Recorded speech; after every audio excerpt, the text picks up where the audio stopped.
شعر سے روشن ہے جانے جبریل و رحمن، رقص و موسیقی سے ہے سوز و سرور انجمن۔ فاش کیوں کرتا ہے ایک چینی حکیم اسرار و فن، شعر گویا روح موسیقی ہے رقص اس کا بدن۔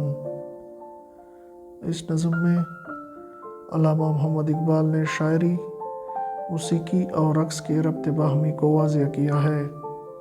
علامہ صاحب کہتے ہیں کہ شاعری میں وہ لذت ہے کہ جبریل اور ابلیس دونوں اس سے لطف اندوز ہوتے ہیں۔ اچھا شعر مسلم اور کافر دونوں سے خراج تحسین وصول کرتا ہے، اور رقص و موسیقی سے انسانوں میں سوز و گداز کا رنگ پیدا ہوتا ہے، بلکہ محویت کا عالم طاری ہو جاتا ہے۔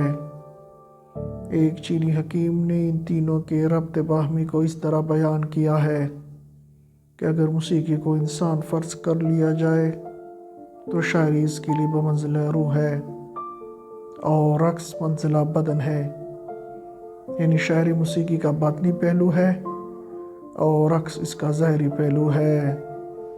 بالفاظ دیگر شاعری الفاظ سے تاثیر پیدا کرتی ہے، موسیقی آواز سے تاثیر پیدا کرتی ہے، رقص سازائے جسمانی کی موزوں حرکات کا نام ہے، موسیقی آواز انسانی کے معتدل حرکات کا نام ہے۔ گویا موسیقی، شاعری اور رقص دونوں کی صفات اور کیفیات کی جامع ہے۔